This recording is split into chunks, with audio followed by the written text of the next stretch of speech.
बिस्मिल्लाहिर्रहमानिर्रहीम। जी dear students, आज का हमारा टॉपिक है how to learn statistics. There are some points which you have to consider to learn statistics. Statistics हो या कोई भी सब्जेक्ट हो, जब उसे आप सीखने का तैयार करते हैं तो उसके लिए कुछ पॉइंट्स हैं जो आपको अपने माइंड में रखने हैं। उनमें से सबसे पहला पॉइंट क्या है? Understand the importance of learning. जब हम बात स्टैटिस्टिक्स की करते हैं, स्टैटिस्टिक्स एक ऐसा सब्जेक्ट है जो थोड़ा सा टेक्निकल भी है और थोड़ा सा मुश्किल भी है। बट कोई भी सब्जेक्ट हो, चाहे वो आसान हो या मुश्किल हो, या कोई भी काम हो जो आप करना चाह रहे हैं, या तो वो आसान होता है या मुश्किल होता है। ज़रूरत इस बात की है कि काम की नौयत को आप कितना समझ पा रहे हैं, काम की इम्पोर्टेंस कितनी है जो हम करने जा रहे हैं। सबसे पहले तो आप इस बात पर गौर करें। आपको ये बात समझने की ज़रूरत है कि जो काम आप करने चाह रहे हैं वो कितना अहम है। सपोज़ यहाँ पर हम बात स्टैटिस्टिक्स की कर रहे हैं, तो स्टैटिस्टिक्स की इम्पोर्टेंस क्या है, क्यों ज़रूरी है हमारे लिए, why we use statistics. Statistics की इम्पोर्टेंस पे मेरा एक लेक्चर मौजूद है, आप वहाँ से जो है स्टैटिस्टिक्स की इम्पोर्टेंस को देख सकते हैं, सुन सकते हैं। फर्स्ट थिंग तो ये हो गई। Second one is purpose of learning. आपकी जो लर्निंग है या जो सब्जेक्ट आप सीखना चाह रहे हैं उसका पर्पज़ क्या है। जब आपको किसी काम की इम्पोर्टेंस का पता चल जाता है और आप ये जान लेते हैं कि आप ये काम क्यों करना चाहते हैं, तो फिर इस काम को करने में कोई मुश्किल नहीं रहती।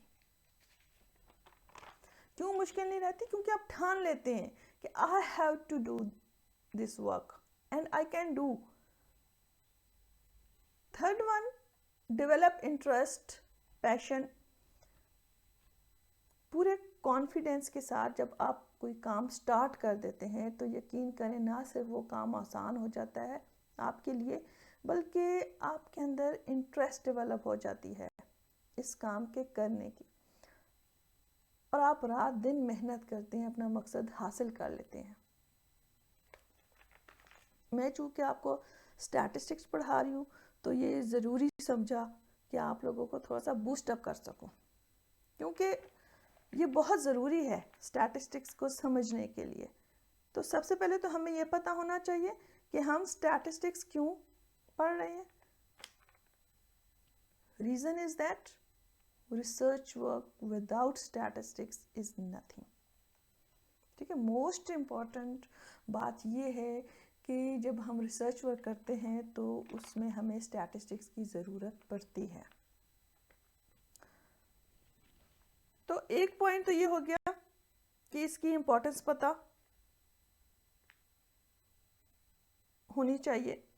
जब आप रिसर्च वर्क करते हैं तो इसके लिए स्टैटिस्टिक्स कंपलसरी है। ये बात मैंने की, एनालिसिस करने के लिए, रिजल्ट फाइंड आउट करने के लिए स्टैटिस्टिक्स की ज़रूरत पड़ती है। तो एक पॉइंट तो ये हो गया कि आपको इसकी इम्पोर्टेंस का पता चल गया। दूसरा पॉइंट ये कि आपको अपना पर्पस जो है वो सामने नज़र आ गया कि आप चाहते क्या हैं, आपका पर्पस क्या है। आपका पर्पस क्या है? स्टैटिस्टिक्स को सीखना, स्टैटिस्टिक्स के बारे में जानना।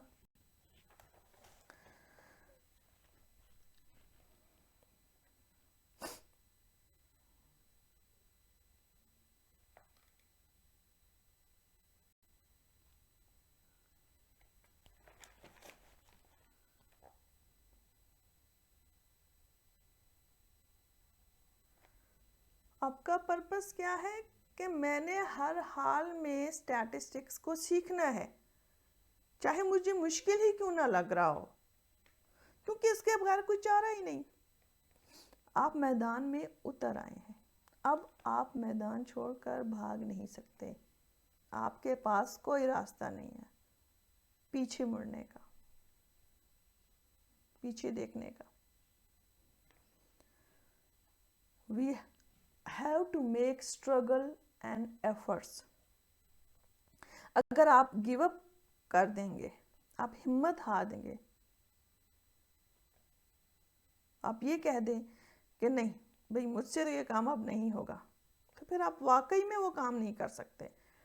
और नाउमीदी की दुनिया में चले जाते हैं, जो कुफ्र भी है और अल्लाह ताला को भी पसंद नहीं है।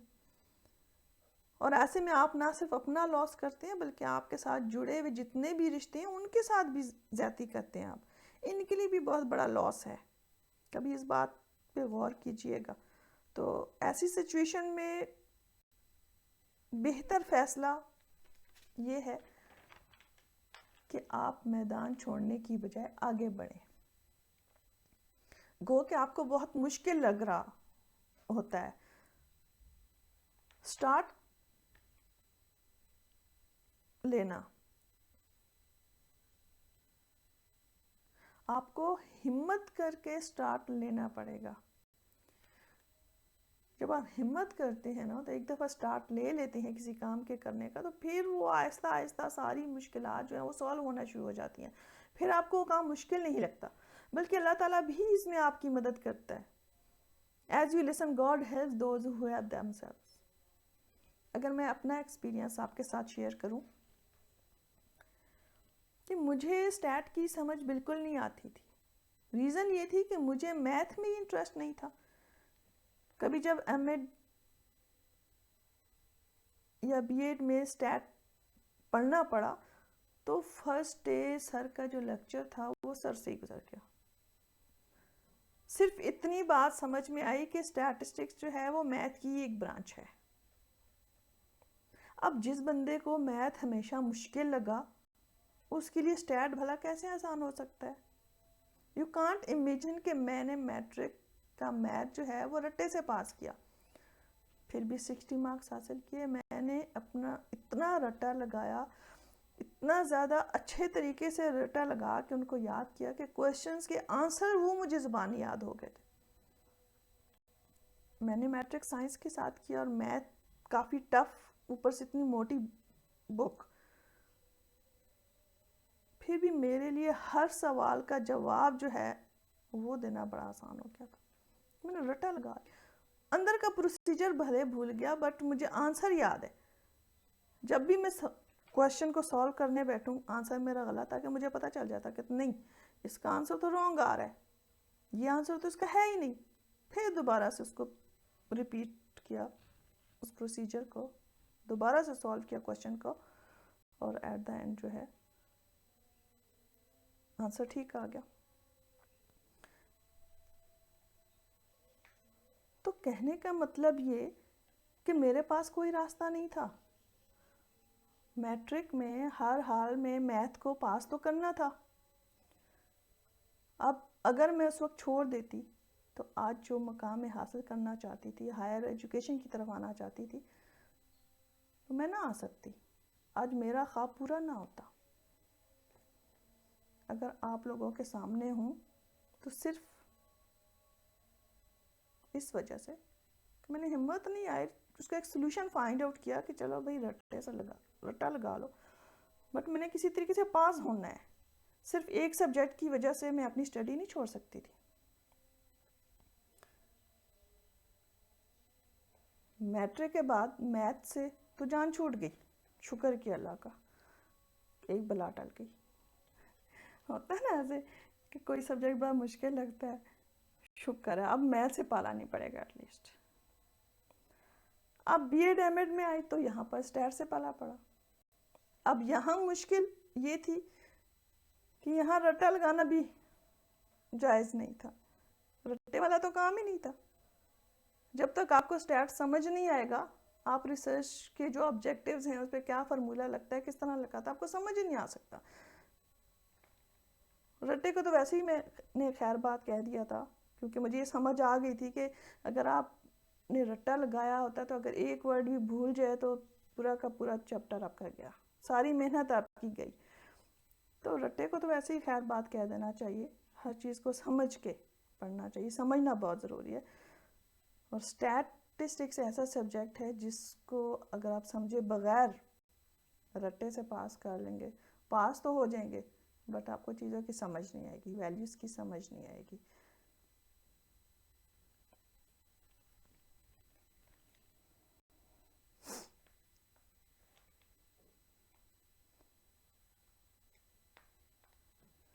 तो ये सब बताने का मकसद ये था कि अगर आप स्टैट स्टैट की समझ आपको नहीं भी आ रही, आपको मुश्किल लग रहा है, तो भी आपने करना है। आप स्ट्रगल करेंगे, आपकी एफर्ट्स होंगी, आपका पैशन होगा, तो ही आप सही तरीके से काम कर सकेंगे। You have to make struggle and efforts to achieve your goals or to achieve your objectives. Fifth one is ask questions. Questions के बारे में मैं हमेशा कहती हूँ कि आपके अंदर कॉन्फिडेंस डेवलप ही तब होता है जब आप क्वेश्चन करते हैं।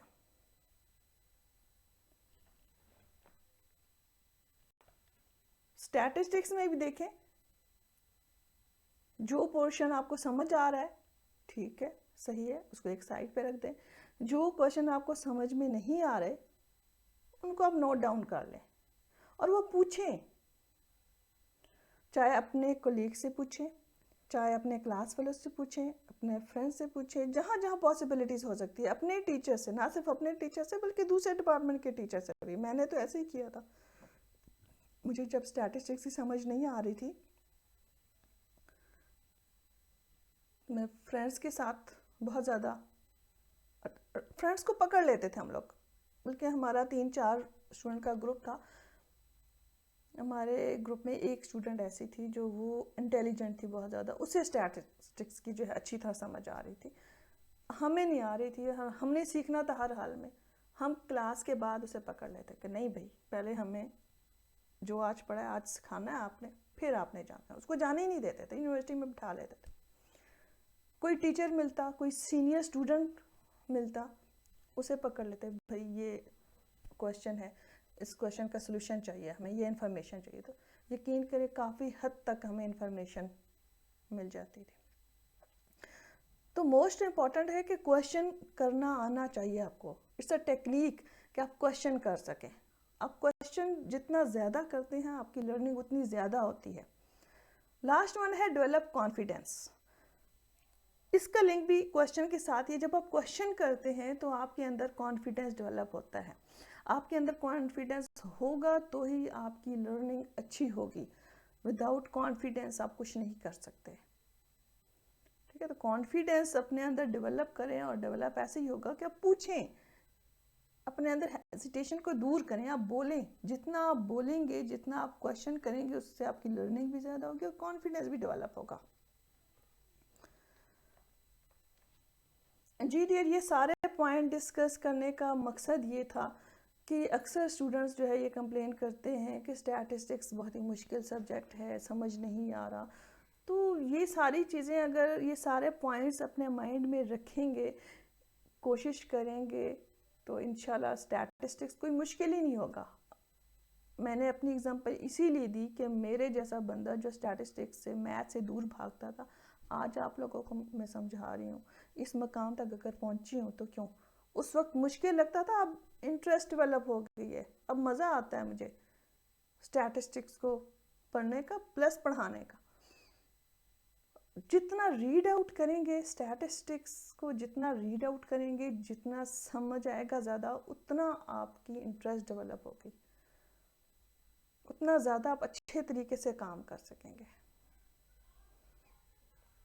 जी डियर, होप कि आपको आज का लेक्चर भी जो है पसंद आया होगा और काफ़ी आपको फ़ायदा होगा इस लेक्चर से। अगर इन सारी बातों पे अमल करेंगे तो इंशाल्लाह आप कभी भी नाकाम नहीं होंगे। और कोई इसके हवाले से कोई मज़ीद आप क्वेश्चन पूछना चाहें, स्टैटिस्टिक्स के हवाले से मज़ीद कोई क्वेश्चन, कोई क्यूरी, कोई भी मुश्किल पेश आ रही हो, तो आप कमेंट्स में ज़रूर पूछें। आप क्वेश्चन करें, कहीं से अगर कोई आपको आंसर नहीं मिल रहा तो मैं ज़रूर दूंगी आपको, कोशिश करूंगी। अगर मुझे भी नहीं आ रहा फ़र्ज़ करें, फिर भी मैं आपको सर्च करके दूंगी, कोशिश करूंगी कि आपकी प्रॉब्लम्स, आपके क्वेश्चंस को सॉल्व कर सकूं। जी dear, thank you so much. खुश रहें, आबाद रहें। अल्लाह हाफिज़।